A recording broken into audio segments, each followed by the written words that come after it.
सुप्रभात। राम कृपा से में आपका फिर से एक बार स्वागत है। आज मैं आपके लेकर हाजिर हुआ हूँ भगवान शिव का यतिनाथ एवं हंस नामक अवतार।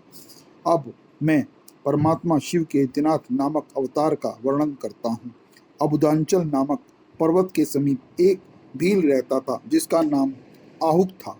उसकी पत्नी को लोग आहुका कहते थे। वह उत्तम व्रत का पालन करने वाली थी।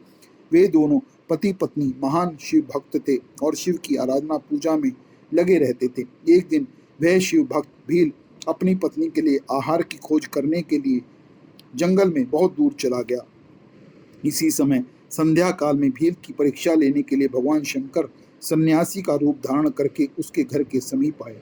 इतने में ही उस घर का मालिक भील भी चला आया और उसने बड़े प्रेम से उन यतिराज का पूजन किया। उसके मनोभाव की परीक्षा लेने के लिए उन यतीश्वर ने दीनवाणी में कहा, भील, आज रात मैं तुम्हारे यहाँ रुकना चाहता हूँ। मुझे रुकने के लिए स्थान दे दो।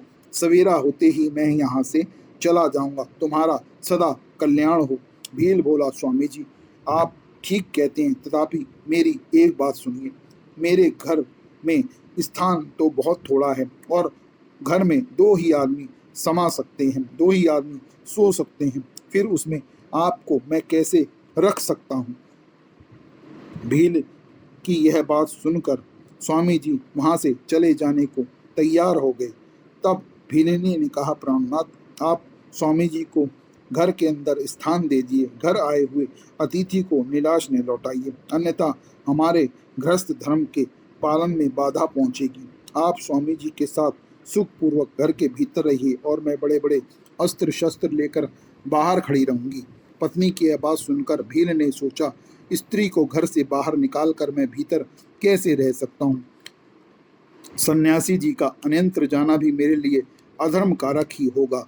ये दोनों ही कार्य एक गृहस्थ के लिए सर्वथा अनुचित हैं। अंत मुझे ही घर के बाहर रहना चाहिए। जो होने वाला है वह होकर ही रहेगा। इसकी बात की मुझे चिंता नहीं करनी चाहिए और सब कुछ भगवान शंकर के ऊपर छोड़ देना चाहिए।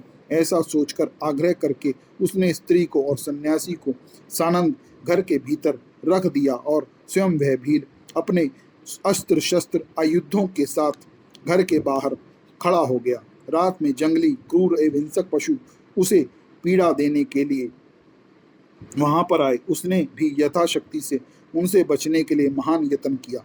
इस तरह यत्न करता हुआ वह भील बलवान होकर भी प्रारब्ध प्रेरित हिंसक पशुओं द्वारा बलपूर्वक खा लिया गया।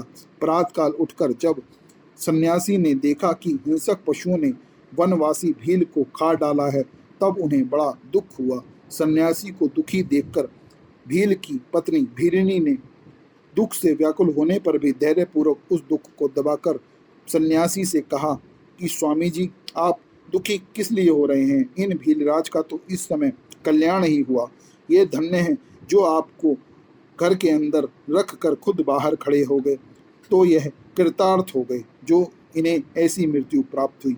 मैं चिता की आग में जलकर इनका ही अनुसरण करूंगी। आप प्रसन्नता पूर्वक मेरे लिए एक चिता तैयार कर दें, क्योंकि स्वामी का अनुसरण करना स्त्रियों के लिए सनातन धर्म है।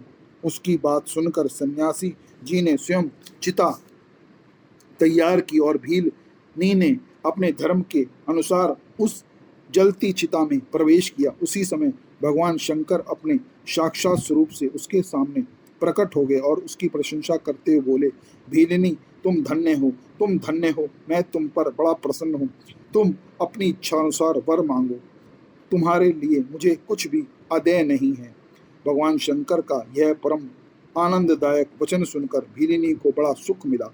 वह ऐसी विभोर हो गई कि उसे किसी भी बात की सुध नहीं रही। उसकी उस अवस्था को लक्ष्य करके भगवान शंकर और भी अधिक प्रसन्न हो गए और उसके न मांगने पर भी उसे वर देते हुए बोले, मेरा जो यह यति रूप है, यह भावी जन्म में हंस रूप से प्रकट होगा और प्रसन्नता पूर्वक तुम दोनों भील भीलनी का परस्पर संयोग कराएगा। यह भील निषद देश की उत्तम राजधानी में राजा वीरसेन का श्रेष्ठ पुत्र अगले जन्म में होगा। उस समय नल के नाम से इसकी बहुत ख्याति होगी और तुम विदर्भ नगर में भीमराज की पुत्री दमयंती होगी। तुम दोनों मिलकर राज भोग भोगने के पश्चात वह मोक्ष प्राप्त करोगे जो बड़े बड़े योगीश्वरों के लिए भी दुर्लभ है। नंदीश्वर जी कहते हैं, मुनि, ऐसा कहकर भगवान शिव उस समय लिंग रूप में स्थित हो गए। वह भील अपने धर्म से विचलित नहीं हुआ था। अंत उसी के नाम पर उस लिंग को अचलेश संज्ञा दी गई। दूसरे जन्म में वह आहुक नामक भील निषेध नगर में वीरसेन का पुत्र हो महाराज नल के नाम से विख्यात हुआ और आहुका नाम की भीलनी विदर्भ नगर में राजा भीम की पुत्री दमयंती हुई और वे यतिनाथ भगवान शिव वहां हंस रूप से प्रकट हुए। उन्होंने दमयंती का नल के साथ विवाह करवाया। पूर्व जन्म के संकार जनित पुण्य से प्रसन्न हो भगवान शिव ने हंस का रूप धारण कर उन दोनों को सुख दिया। हंसावतारधारी शिव भांति भांति की बातें करने और संदेश पहुंचाने में कुशल थे। वे नल और दमयंती दोनों के लिए परम आनंददायक हुए। तो आपको यह आख्यान कैसा लगा, यह हमें कमेंट में जरूर बताएं और यदि आपको यह आख्यान पसंद आया हो तो वीडियो को लाइक और चैनल को सब्सक्राइब जरूर कीजिए। जय श्री राम, जय श्री राम, जय श्री राम। हर हर महादेव, हर हर महादेव, हर हर महादेव।